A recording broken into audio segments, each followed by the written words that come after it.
హైదరాబాద్ కేంద్రంగా మరో భారీ మోసం బయటపడింది. ఇన్వాయిస్ డిస్కౌంటింగ్ పేరిట భారీ లాభాలు ఇప్పిస్తామని ఓ సంస్థ 850 కోట్ల మేర పెట్టుబడిదారులకు కుచ్చుటోపి పెట్టింది.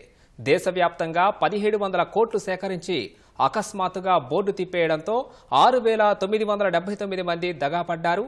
మరిన్ని వివరాలు మా ప్రతినిధి రమేష్ ప్రత్యక్ష ప్రసారం ద్వారా అందిస్తారు. తక్కువ పెట్టుబడి పెట్టండి, అధిక లాభం పొందండి ఆశ చూపిస్తూ ఒక కంపెనీ ఏకంగా 1700 కోట్లు వసూలు చేసింది. అయితే ఈ భారీ స్కామ్ అని సైబరాబాద్లోని ఈఓడబ్ల్యూ కేసుని పోలీసులు నమోదు చేసి ఇద్దరిని నిన్నైతే అరెస్ట్ చేయడం జరిగింది. ప్రస్తుతం ఈ కేసుకు సంబంధించి మనతో మాట్లాడడానికి ఈఓడబ్ల్యూ డీసీపీ ప్రసాద్ గారు ఉన్నారు. వారిని అడిగి మరో రోజు తెలుసుకుందాం. సార్, మొదటగా ఈ కేసుకు సంబంధించి అంటే ఏ స్కామ్తో ఇంత పెద్ద మొత్తం భారీ మొత్తంలో కూడా వీళ్ళంతా 1700 కోట్లు వసూలు చేయడం జరిగింది? తర్వాత బాధితులకు సంబంధించి కూడా ఎంతవరకు ఇప్పటివరకు ఎంత చెల్లించారు? ఈ ఫాల్కన్ ఇన్వాయిస్ డిస్కౌంటింగ్ ప్లాట్ఫామ్ అనేది ఒకటి ఫైనాన్షియల్ ఇది సంస్థ, ఫైనాన్షియల్ స్కీమ్ పెట్టిన ఒకటి సంస్థ. మన దగ్గర మాదాపూర్లో యాక్చువల్ సైబర్ టవర్స్ దగ్గర దీన్ని పెట్టాడు. దీనికి చైర్మన్, సిఇఓ, ఎండి వచ్చేసి అమర్దీప్ కుమార్. ఆయనతో పాటు అతని అసోసియేట్స్ కూడా ఏమన్నారంటే యోగేందర్ అని, తర్వాత మళ్ళీ ఇంకొక ఆయన ఎవరు ఇంకొక ఆయన మన కావ్య, మన యోగేందర్, తర్వాత సందీప్ అని వీళ్ళు ముగ్గురున్నారు. వీళ్ళతో పాటు ఏంటంటే దాదాపు మొత్తం 17 మంది మీద కేసు అయింది. ఇది 3 days కింద మన దగ్గరికి వచ్చారు. ఇది పోంజీ స్కీమ్ అంటారు. పోంజీ స్కీమ్ ఏంటంటే కొంతమంది ఇన్వెస్ట్మెంట్ కానీ డిపాజిట్స్ కానీ ఇందులో పెడితే షార్ట్ పీరియడ్లో హై రిటర్న్స్ ఇచ్చినట్లు, ఎక్కువ రిటర్న్స్ ఇచ్చినట్లు అని, అంటే జస్ట్ లైక్ ఎక్కువ 11%, 24% అన్నట్లు వాళ్ళు ఆ విధంగా ఒక స్కీమ్ను ఇక్కడ ఇంట్రడ్యూస్ చేసి పెట్టారు. ఇది వెబ్ బేస్డ్, వెబ్సైట్లో పెట్టారు. తర్వాత యాప్ కూడా ఒకటి పెట్టి అది చేసి దాని మీద బిజినెస్ వీళ్ళు చేస్తారు. ఇది 2021 నుంచి రన్ చేస్తాం. 2021 నుంచి రన్ చేస్తుంటే అక్రాస్ ది ఇండియా నుంచి కూడా దీంట్లో మెంబర్స్గా చాలామంది డిపాజిట్స్ ఆబ్లిక్ ఇన్వెస్ట్మెంట్స్ అనేది చేసి పెట్టారు. తర్వాత ఏమైంది, దీంట్లో 15 days కింద నుంచి ఆ పేమెంట్స్ అనేది ఆపేయడం జరిగింది ఒకటి. ఇది మొత్తం అక్రాస్ ది కంట్రీలో అంటే 6979 మెంబర్స్ను దాంట్లో పెట్టారు మన దొరికిన ఆధారాల ప్రకారంగా. మొత్తం ఏంటంటే 79 crores రూపీస్ వీళ్ళు కలెక్ట్ చేసినట్లు. దీంట్లో ఒక 800 crore రూపీస్ను డిపాజిటర్స్ మిగతా వాళ్లకు కొంత ఒక్క నిమిషం.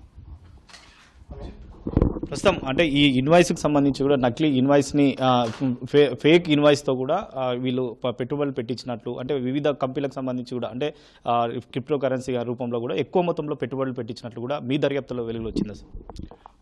అంటే చాలా మటుకు అవన్నీ కూడా బోగస్ కంపెనీలు, చాలా మటుకు ఒక 2-3 కంపెనీస్ మాత్రం జెన్యున్గా ఉండే అవకాశాలు ఉన్నాయి. తర్వాత దీంట్లో రియల్ ఎస్టేట్ అంది, క్రిప్టో కరెన్సీ అన్నీ కూడా పెట్టారు. చాలా మటుకు కూడా ఏంటంటే కొన్ని బోగస్ కంపెనీలుగా మనకు అందులో తెలిసింది.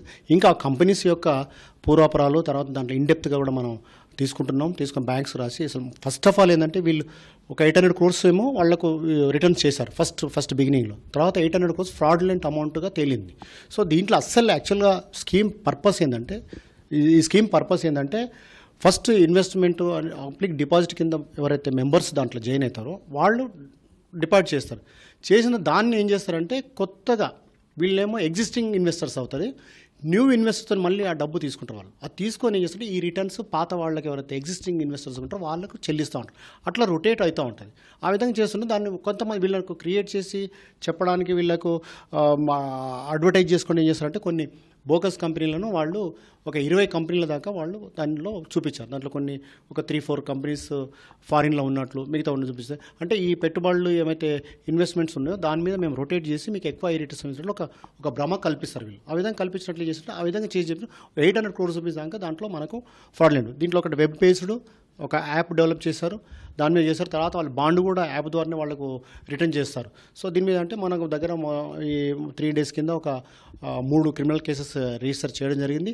దీంట్లో ఒక ఆమె డైరెక్టర్ మన కావ్య నల్లూరి అనే ఒక ఆమెను, తర్వాత బిజినెస్ హెడ్ పవన్ ఓదెల్ అని చెప్పి వాళ్ళు మనం అరెస్ట్ చేయడం జరిగింది. ఈ ప్రైమ్ అక్యూర్లు ఏమైతే ఉన్నారో వాళ్ళంతా కూడా అప్స్టాండింగ్లో ఉన్నారు. వాటి గురించి ఒక స్పెషల్ టీమ్స్ కూడా మనం పెట్టాము. సో మోరోవర్ ఏంటంటే అది పొంజీ స్కామ్ది అది మనం విధంగా చెప్పాం కదా. ఈ విధంగానే మనకి ఏమైందంటే అసలు ఫ్రాడ్లెంట్ అమౌంట్ మొత్తం ఎక్కడ అని చెప్పేసి మనం అన్ని కూడా బ్యాంక్స్ కానీ కూడా లెటర్స్ రాసాము. 22 అకౌంట్లు కూడా సీజ్ చేసేసాము. తర్వాత వీటికి ఏమైతే ఈ కంపెనీస్ బోగస్ కంపెనీలు ఆ కంపెనీల యొక్క అకౌంట్స్ కూడా తీసుకోవడానికి మనం బ్యాంక్ అథారిటీస్తో మనం కాంటాక్ట్లో ఉన్నాం మనం. సార్, అంటే బాధితులకు సంబంధించి 1,00,000 రూపాయలు పెడితే ఎంత కాలంలో వారికి ఎంత అమౌంట్ ఎక్కువగా వస్తుందని చెప్పి ఆశ చూపించారు సార్. ఎస్, కరెక్ట్ అండి. ఇప్పుడు బాధితులకు అంతా ఏంటంటే షార్ట్ టైం, కొన్నేమో first quarter 3 months, second quarter 6 months, third quarter ఇట్లా 9 months, ఫోర్త్ క్వార్టర్ 12 months అన్నట్లు ఇట్లా పెట్టి 11% నుంచి 24% వరకు పెట్టారు. న్యాచురల్గా వాళ్ళు అట్రాక్ట్ అవుతారు కదా, తక్కువ టైం లోపల ఇచ్చే వరకు ఇంత హై రిటర్న్స్ వస్తున్నాయని చెప్పేసి ఏం చేసింటే ఆ విధంగా మోసపోయి వీళ్ళందరూ కూడా పెట్టారు. బిగినింగ్లో కొంతమందికి ఇచ్చినట్లు చూపించారు వాళ్ళు మనకు దొరికిన రికార్డ్స్లో దాంట్లో, తర్వాత మాత్రం వాళ్ళు పేమెంట్స్ మాత్రం ఆపేసినారు. అంటే బాధితుల సంఖ్య కూడా ఇంకా ఎక్కువ వచ్చే అవకాశం ఉంది. ఎందుకంటే కొంతమంది మాత్రం మీకు సంప్రదించారు, మిగతా వాళ్ళు కూడా మేము ఇప్పటికే అంటే మీకు కూడా ఫోన్లు వచ్చినట్టు తెలుస్తుంది. ఆ బాధితులకు సంబంధించి కూడా మరి ఏం చెప్తారు తెలుసుకున్నాం. ఆ బాధితులు పెరుగుతున్నారు, రోజు వస్తూ ఉన్నారు. రోజు వచ్చినప్పుడు మనం కూడా వాళ్ళ కేసులో మనం వాళ్ళ బాధితుల లిస్టులో మనం ఇంక్లూడ్ చేస్తాము. వాళ్ళ పిటిషన్స్, వాళ్ళ కంప్లైంట్స్ కూడా మనం తీసుకుంటున్నాము, దాంట్లో అంతా కూడా పెడుతున్నాము.